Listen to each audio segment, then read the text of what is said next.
You may be wondering, is it possible to reduce inflammation by changing our diet? The answer is yes, absolutely. Numerous scientific studies show that while some foods can cause inflammation, others can help reduce it. People with chronic inflammatory conditions like these often report significant improvements in their symptoms after changing their eating habits. Hi, I'm Kaya. I'm a certified nutritionist and health coach, and over the years I've learned a lot about the power of food in fighting inflammation. So today I want to talk about what is inflammation, when is it beneficial and when does it become harmful, and what should you eat to combat chronic inflammation and pain. By the end of this video, you'll know exactly what to add to your next grocery shop to fight inflammation and improve your overall health. What is inflammation? Understanding the importance of what I'm about to tell you will hopefully inspire you to adopt an anti-inflammatory diet, not just for a few days, weeks, or months, but for your life. Inflammation is our immune system's natural defense mechanism. It helps protect us from disease, infection,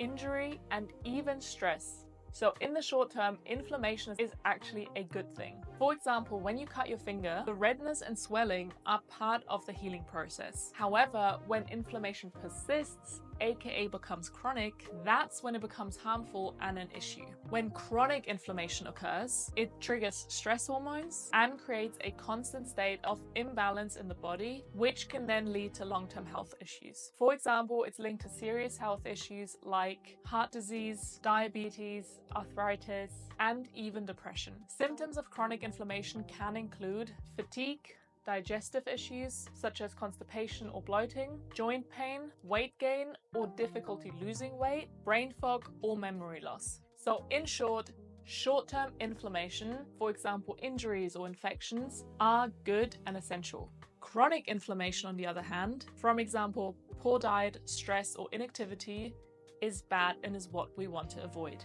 So how can we reduce unnecessary inflammation? The good news is that certain foods have anti-inflammatory properties that can help you with this.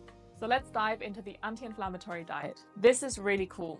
Plants have their own defense mechanisms to protect them against bacteria, fungi, insects, and viruses. These mechanisms produce compounds called phytochemicals or phytonutrients, which we as humans can absorb when we eat those plants. Research shows that these compounds can reduce inflammation, protect against chronic disease, and even lower the risk of cancer and heart disease. And to maximize those benefits, we want to aim for a colorful variety of fruit and vegetables. So here's how different colors can support your health. Let's start with red foods. Examples are tomatoes, red peppers, cherries, and even watermelon. These are rich in lycopene, a powerful antioxidant that combats harmful free radicals. They also may protect against prostate cancer, heart disease, and lung disease. A cool fact is that my grandmother, who suffers from really heavy arthritis, was able to significantly reduce her arthritis medication over the summer by eating plenty of cherries from her cherry tree in the garden. And then even when the cherry season ended, she was able to maintain that by drinking cherry juice. Just make sure that it's unsweetened and organic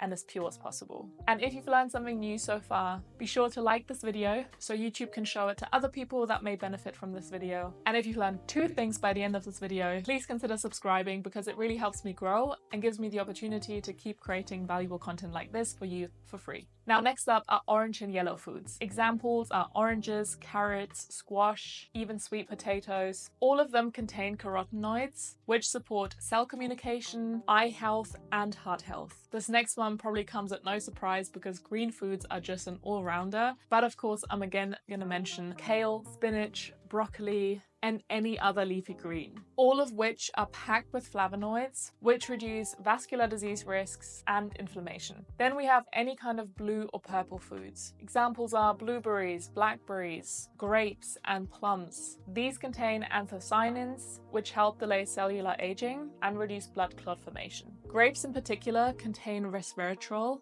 which have been linked to potentially reducing blood pressure and cholesterol. Along with that, the anthocyanins in grapes also reduce inflammatory markers. A quick side note on fruit and vegetables with white or pale colored flesh, like apples, aubergines, zucchini, and all of that. Since most of the color is in their skin, that's where the majority of those phytonutrients are found. So to get the maximum benefits from those types of fruits and vegetables, you should try to enjoy them with the skin on whenever possible. And in general, all fruits and vegetables help in their own unique way to fight inflammation and other various diseases. So it really helps to get a variety in whenever you can. Now, these next ingredients aren't very colorful per se, but they do have very strong anti-inflammatory properties as well. We're talking garlic, onion, and ginger. Garlic in particular contains organosulfur compounds that have anti-inflammatory and antimicrobial properties. Onions are rich in quercetin, also known for its anti-inflammatory benefits. So both of these phytonutrients are not only anti-inflammatory, but they've also been shown to help prevent cancer, as well as microbial and viral infections. Then there's ginger, which contains a phytonutrient called gingerol. This compound again reduces inflammation and helps prevent the progression of various chronic diseases. Then let's also quickly talk about oxidation. Oxidation is a natural and necessary chemical reaction in our bodies, but an imbalance in this process can lead to something called oxidative stress. Oxidative stress not only causes inflammation, but can also damage cells, proteins, and our DNA. It can even contribute to premature aging and certain diseases. Fortunately, compounds that we've probably all have heard of before, known as antioxidants, help restore that balance. And those antioxidants are abundant in the fruits and vegetables that we've just discussed, but also in spices and dried herbs. In fact, when you go by weight, spices and dried herbs pack more antioxidants than almost anything else,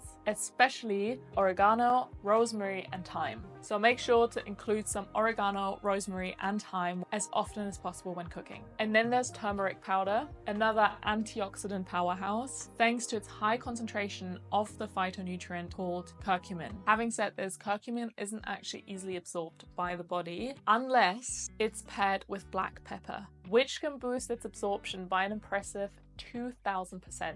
So you want to add turmeric, which contains curcumin, as often as possible, but you also want to combine it with black pepper because that's the only way it becomes highly bioavailable. Now let's talk about beans for a moment. They contain a powerful phytonutrient called anthocyanin, which, if you remember, all the blue or purple colored vegetables and fruits also contain. So blueberry, blackberry, purple cabbage, and so on. And so similar to those, certain beans like red beans, black beans, and pinto beans all contain that phytonutrient as well. On top of that, beans are also rich in fiber, which has been shown to improve insulin sensitivity and reduce inflammation. Then there's soybeans, which you might recognize in the forms of edamame, tempeh, or tofu.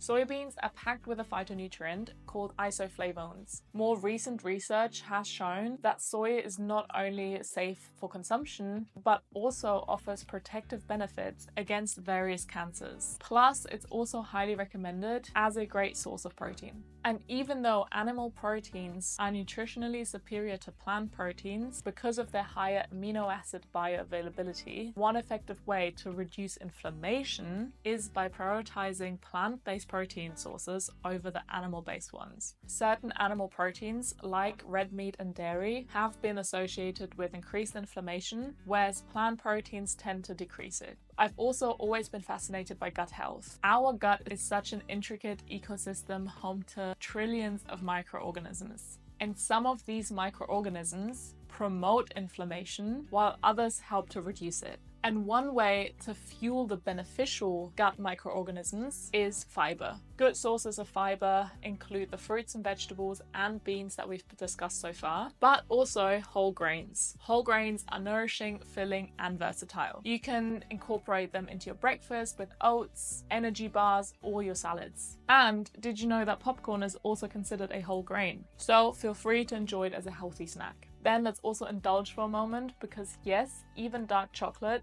is good for you. It contains flavonoids, antioxidants, and of course is just delicious. But remember, it needs to be dark chocolate to have those benefits, so you want to aim for at least 70% of cocoa or higher. And finally, let's finish with omega-3 fats. Omega-3s are so important for your body as they fulfill a ton of essential functions. Plus, they're the building blocks for your hormones and help combat inflammation. Since omega-3s are essential fats, meaning that your body can't produce them, we need to get them through our food. Excellent sources for this are fatty fish like tuna, mackerel, or salmon. And for plant-based options, you can try ground flax seeds, chia seeds, hemp seeds, and walnuts. Alternatively, you could also consider taking a omega-3 supplement that is derived from algae. Fun fact, algae is actually where the fish gets their omega-3 from in the first place. So, anti-inflammatory foods in a nutshell: eat a rainbow of colorful fruits and vegetables. Include spices like turmeric, oregano, and ginger in your meals. Fill up on fiber from beans and whole grains, and incorporate omega-3 rich foods